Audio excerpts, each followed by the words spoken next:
15 Temmuz gecesi bir kez daha istiklali ve istikbali için kıyam eden aziz milletim,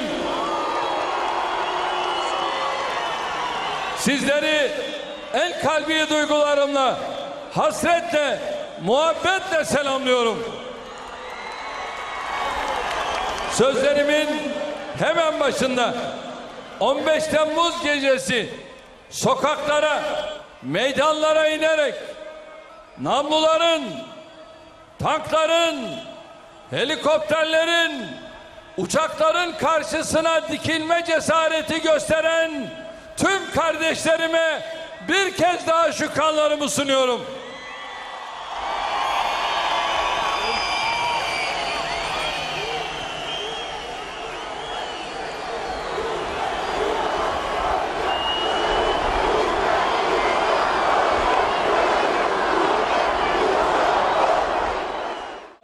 Vatan uğruna verilen mücadelede bu rütbelere ulaşabilmek her zaman yakalanabilecek, her zaman elde edilebilecek bir ayrıcalık değildir.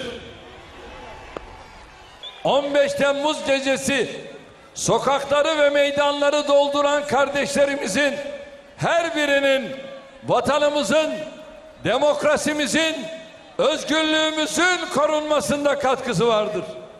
Payı vardır. Rolü vardır. Onun için diyorum ki 79 milyon olarak hepimizin gazası mübarek olsun. İstanbul'un gazası mübarek olsun. Ankara'nın gazası mübarek olsun. Darbe girişimine maruz kalan her şehrimizin gazası mübarek olsun.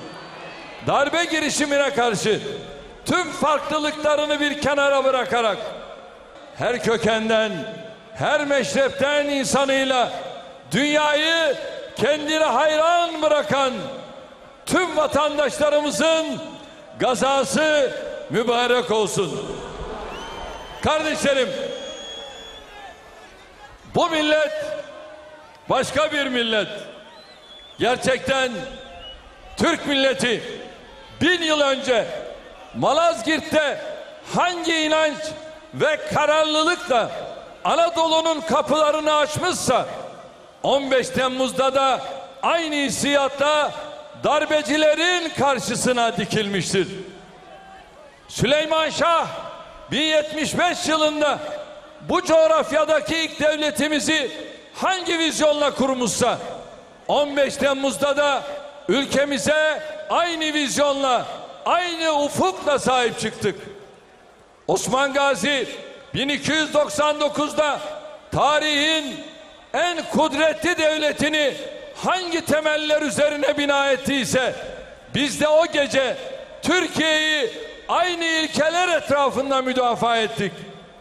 Ecdadımız 100 yıl önce hangi idrakle Çanakkale'de kanının son damlasına kadar mücadele ettiyse 15 Temmuz'da da aynı iradeyle FETÖ'cü terör örgütünü, darbecileri geri püskürttük. Gazi Mustafa Kemal'in İstiklal Harbi'ni başlatmasını ve zafere ulaştırmasını sağlayan inancın bir benzeri 15 Temmuz'da Türkiye'nin tüm şehirlerinde adeta kol geziyordu.